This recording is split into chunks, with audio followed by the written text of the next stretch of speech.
Alright, YouTube. I guess you can call this part 5 of the LED install. We've got both wing tips, nav lights installed, and we've got the drips taken care of. When I say drips, I mean I've taken drip CA to give it that plastic or glass look. And it's worked pretty good. So now my next light I'm going to be doing is going to go right here. It's going to be a tail light. And so to do that I have to open up the fuse, and that's also going to get me to where I tap power. So we'll start by working inside. Actually, you know what? We're going to start by getting the LED off of this strip. And you guys have already seen me do that. So what I'll be doing is using this strip again. And do you remember the ambiguous markings that we had that didn't seem to have any sense or reason to them? Well, I just got to go until I find one that's white. So, and it's possible that there isn't actually a white on this thing. So I have another strip that's got some white, or I'll get back to you here in just a few minutes and let you know when I got that ready. We'll test the light together. Guys, before I forget, I wanted to show you the weight of this plane now that I have the navigation lights, the red and the green. So we've got this zeroed off, and it looks like we're at 79 grams. So there's your 79. So, and this is just a little fixture that I built last night. You probably noticed it in the video for like the hour you're watching. And it works really nice to hold that thing upside down. Alright, back to getting a white light.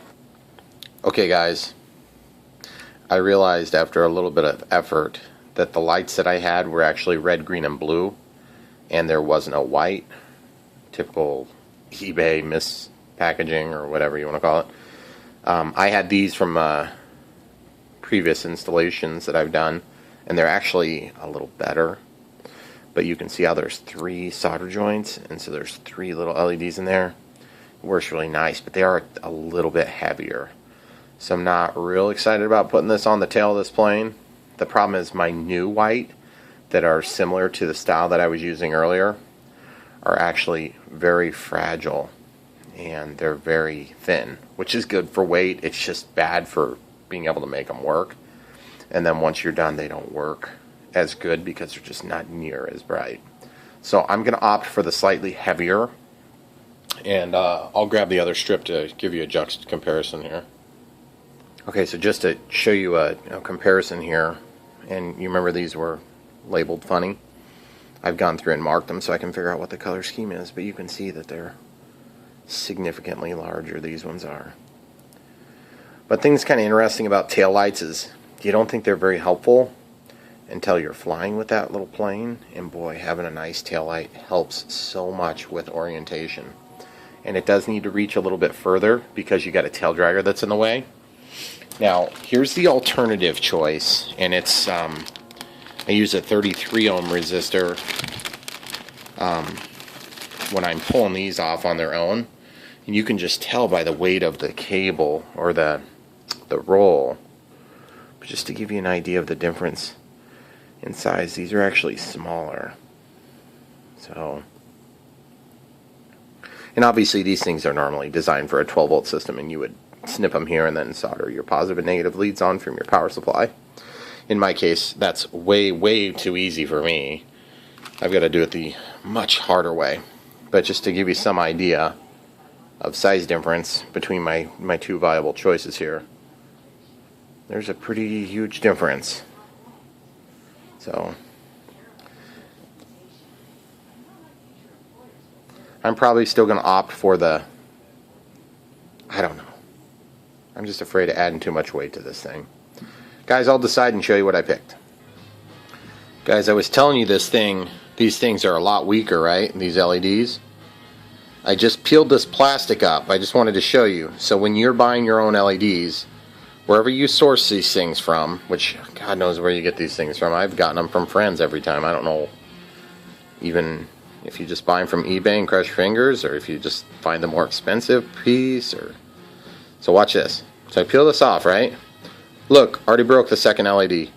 What a piece of crap.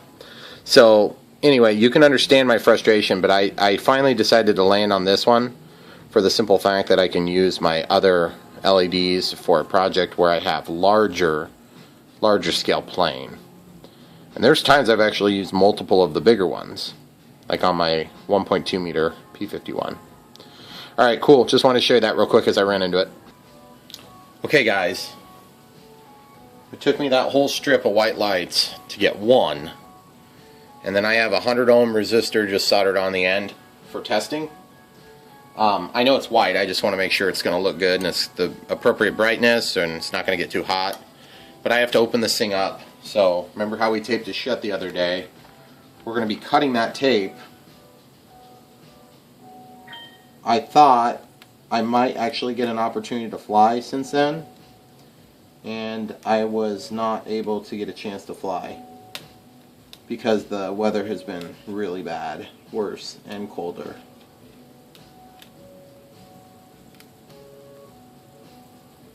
And this is where you just kind of got to be patient and let the separation between those two panels guide your knife. If you try to rush it, you'll regret it because you'll make a groove and then you'll always go off every time you try to cut it there. So we're going out to about here, it looks like. Got a piece of tape all the way out there. Remember, start a ways in if you aren't thinking it's going to cut, and then you can cut back like that. And then just chase down the seam.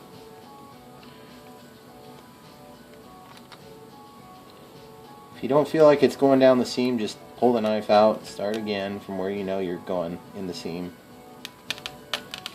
Because you will be frustrated the first time you totally screw up a beautiful decal.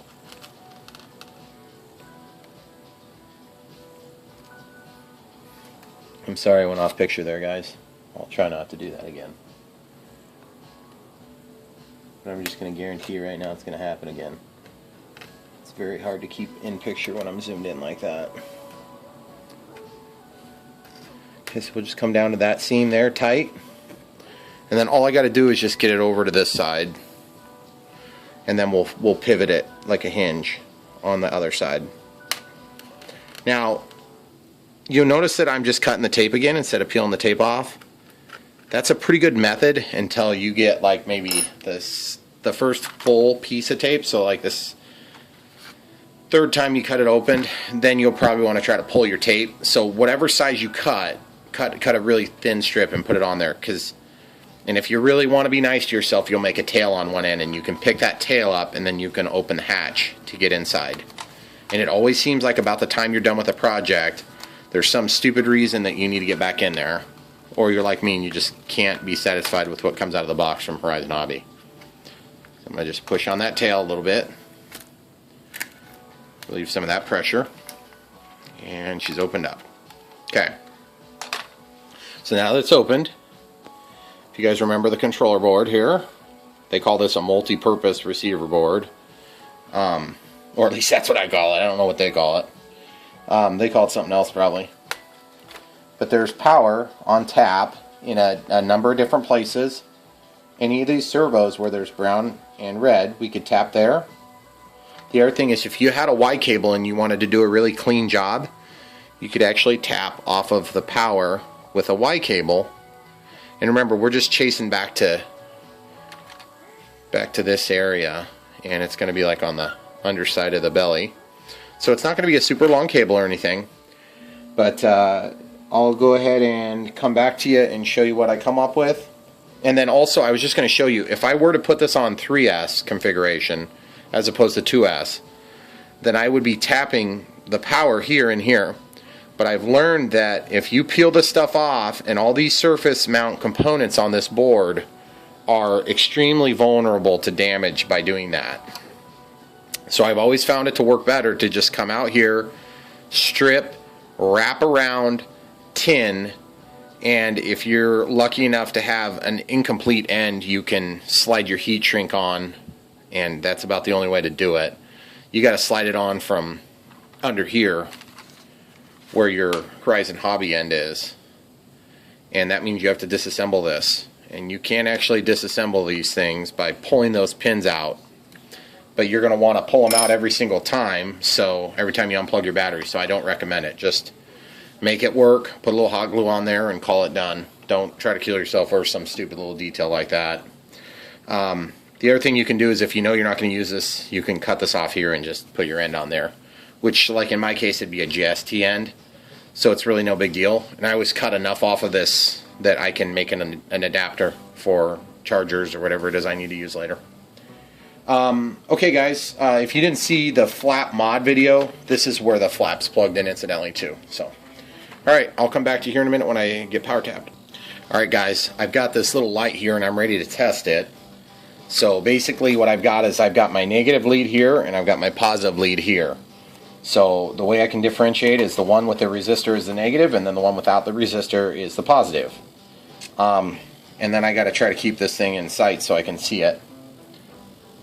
So really the positive can be off of one terminal and the negative can be off of another. It doesn't matter because they're so close together.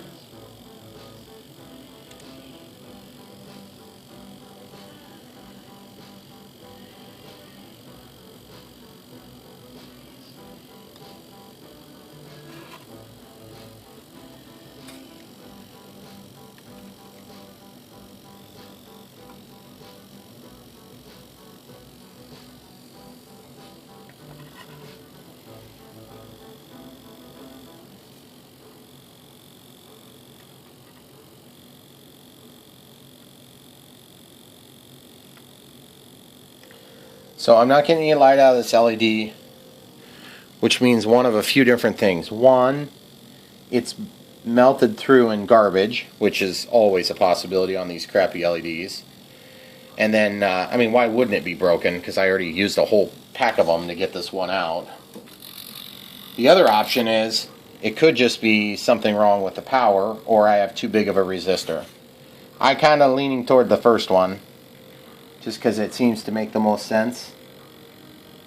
And I've already reversed polarity to see if that would take care of it, and it did not. So I'm just going to try again before I dig into a new LED.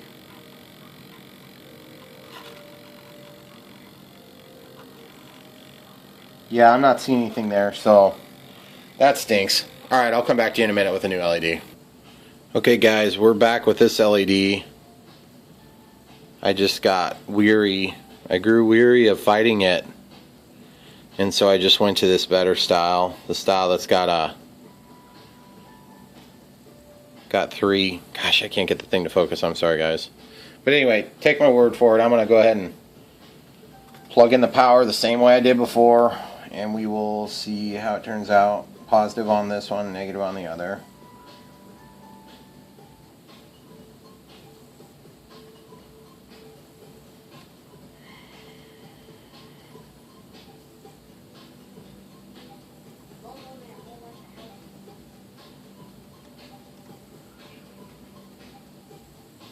Okay, so you can see the light as I make contact. I don't know if you guys can see that. I'm going to turn off this extra supplemental light here, also known as broken lamp. I'm just going to come in here and you'll see the light turn on, turn on, turn on, turn on. So what I'll do is I'll just push that down in there. Yeah, that's nice and bright, guys.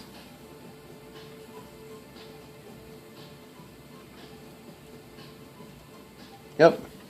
You got to look at this one and squint your eyes because there's three little LEDs that you want to make sure are working. And so I'm just going to let this cook for a minute, meaning run. And we're just going to see if it goes nuts on us or if it gets hot. I'm just moving it around is why it's breaking contact. You want to make sure it doesn't get too hot. And incidentally, guys, if you want to do the math and all that, be my guest. I'm not that guy. I should know Ohm's law by now.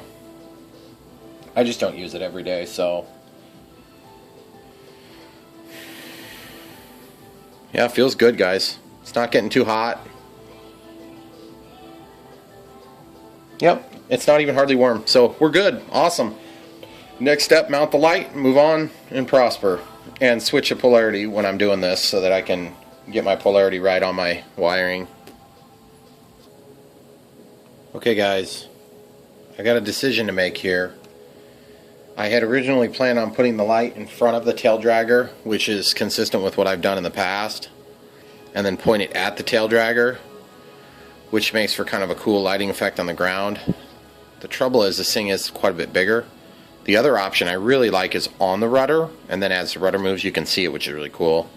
But I don't think this one's going to fit. It's just the plane's too small. So what I'm going to do is I'm going to put it here, and I'm going to point it backward. But that means I need to poke the hole, and I'm going to chase the wires like this so that the light's pointed kind of upward, and then I'll bend the leads back once it's in the hole. So I just wanted to tell you kind of a quick rundown on what's going on here. Here goes nothing. There is a tail dragger mechanism back here, and I got to be mindful not to hit that tail dragger mechanism.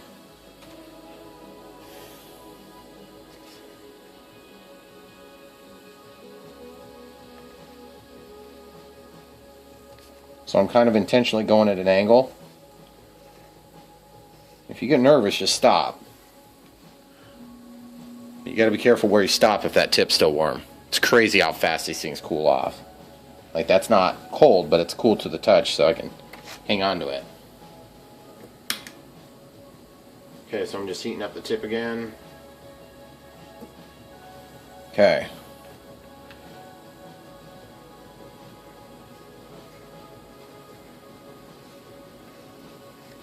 I think I'm through, but it's hard to tell for sure without just checking.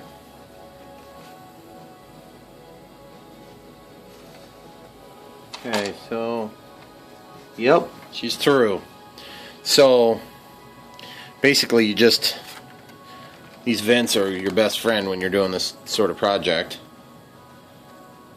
So you seen that vent? There's the wire as I move it in and out. Okay, and then that'll also help me chase the wire through if I'd have issues or if I was doing a bigger plane. So I'm going to go ahead and pull that wire through, and we'll get to the next step here. I'll pick you back up in a second here. Okay guys, we got these two ends where we had the wires attached to the resistor, and then I marked them with the correct polarity this time. And basically you're just going to take and feed those through the hole. They never, ever, almost ever go through without a little more resistance than your push rod. And that's just part of life, because I do this sort of thing at work with much larger scale, of course. And it's always the same way at work, too. So you see how it's got a little bit of a bend in it now? So there's a trick you can do. Sometimes you get lucky if you do a little hook on there. Then it doesn't catch everything. But then sometimes that will make it really hard and it binds up on the way out. It's like if you don't get it through successfully, so just be mindful before you go and jump in and do that. So what I'm going to do is I'm just going to feed one through first. I'm going to get it in and through. You just kind of walk that wire back and forth and just get it to kind of direct through that hole.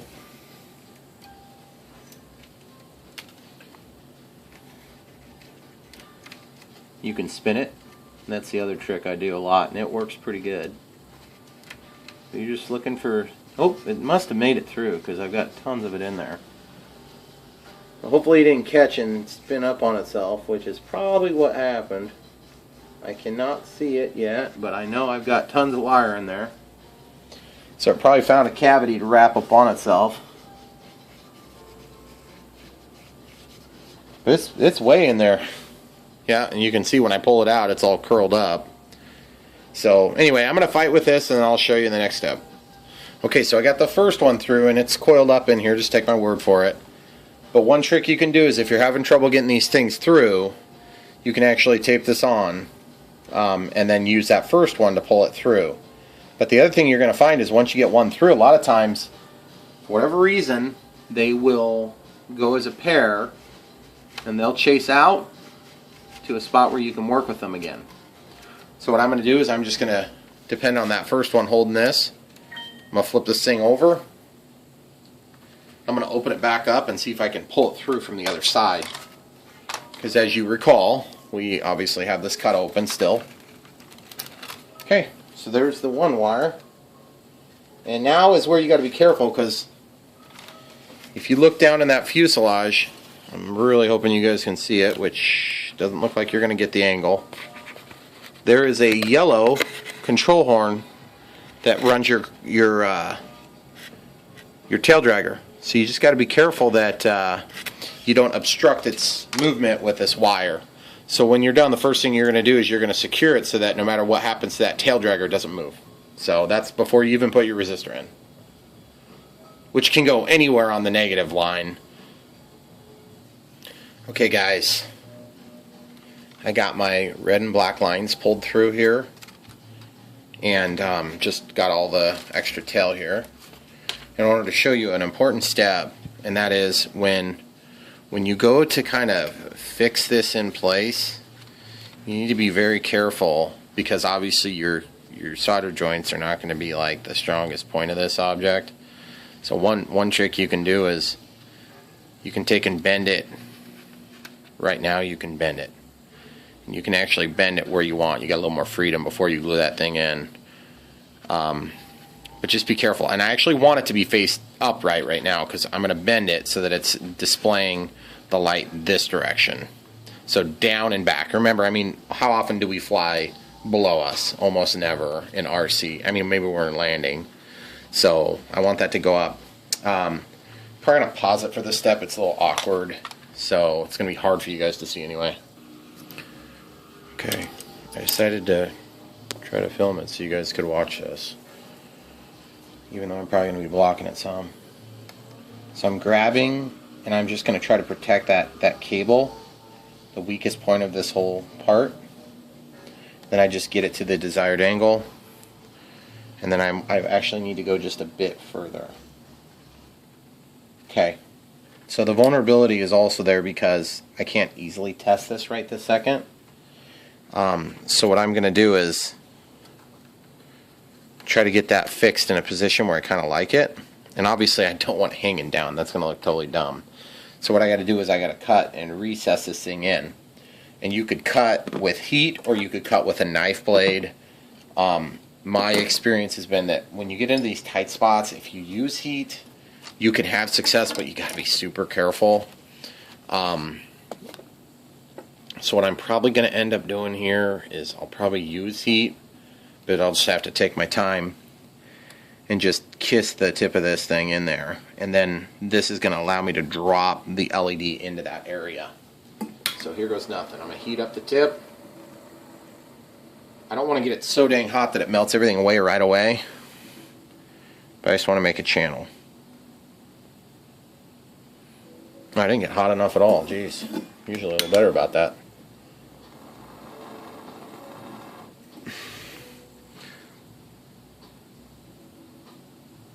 Okay, so we're just melting that down a little bit. Sorry, autofocus and all this, it just doesn't work out very good when you're in a few of these tight spots, guys.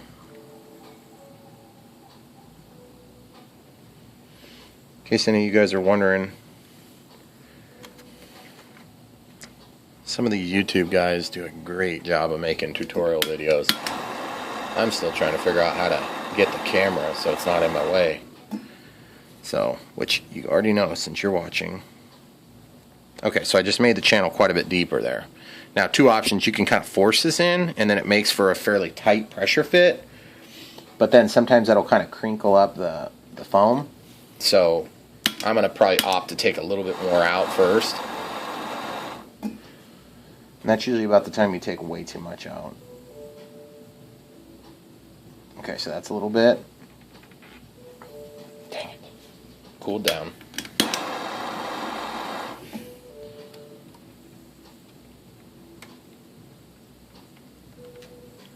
Okay. And sometimes they will melt and stick. That's what happened on that one.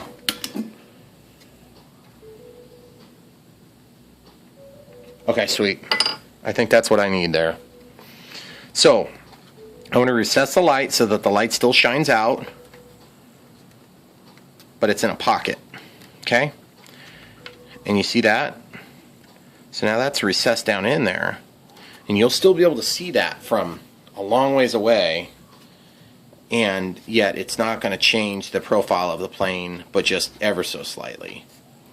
You're definitely going to know it's there. So I wouldn't probably get too bent out of shape over one little thing like that personally, because it's such a huge value as you're flying that you quickly get over any sort of scale loss there. So now I just need to, I'm going to probably test it before I cover it with CA, and then I might do a smear of hot glue, and that will help to support this and plus make it a little more aerodynamic, kind of like this aerodynamic wheel. So keep watching, guys. Alright guys, scatterbrained as I am, I noticed a problem when I was getting ready to flip this back over. I noticed that I lost the seam line here. So if you heat up a blade and then you touch the CA that you will have filled that hole with, it will actually like go straight to gas. It's very weird. See what I'm talking about?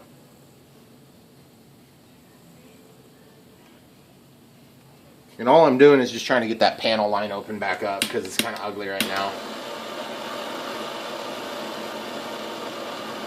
And since it's relatively prominent, I'd like to fix it.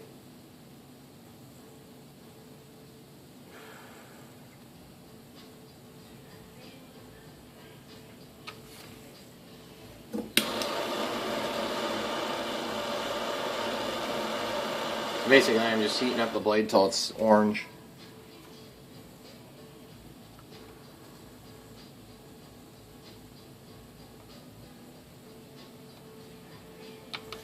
Okay.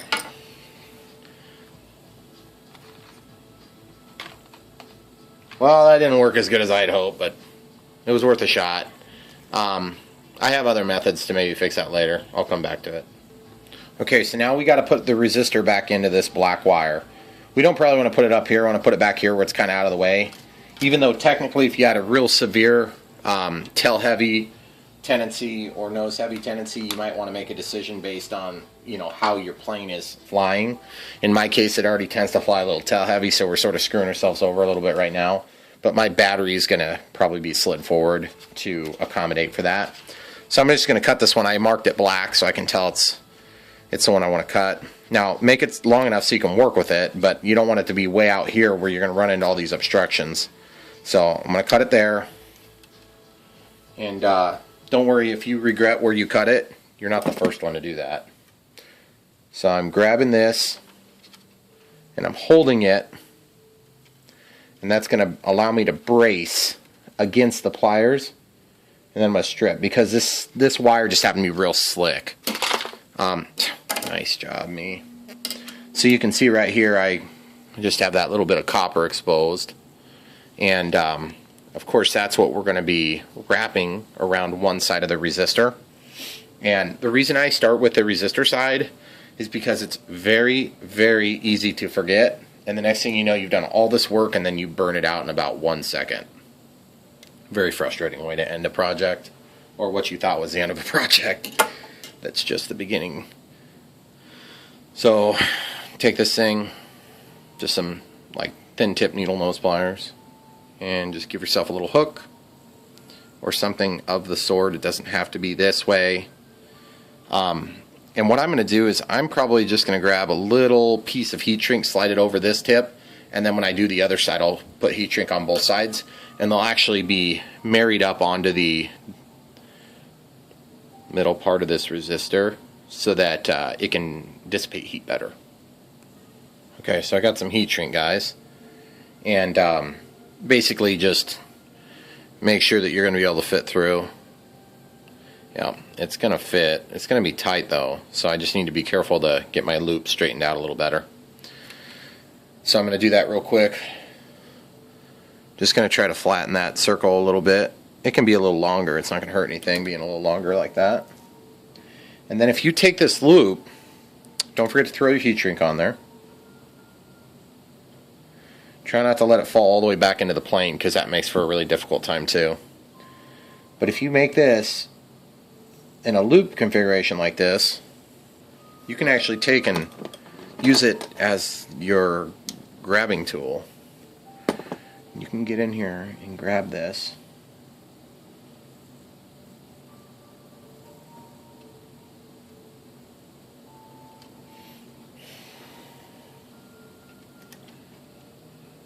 I don't know if it shows, guys, but I'm trying to do this so you guys can see, because all this stuff is so small, it's ridiculous. Okay, so now I'm just pushing them over with my fingertip, and there you go. Now they're mechanically attached so that there's a little bit of bearing capability. And the reason we want that is because if somebody were to yank on this cable, like me, then it's not going to immediately rip off, because your solder joint is going to, it's not going to necessarily be the weakest point, but there's a very good chance it's going to be a weak point. And it looks like my heat shrink slipped back, but I can get it still. Now obviously you don't want to leave it at this stupid angle that I just put that at. So what I'm going to do is I'm going to grab this resistor, and it's going to get really hot, and I'm going to pull this and just pull it to the angle I want. And just touch it. Okay, so we're good now. Now I just got to do the same on the other side to get that to work, and I got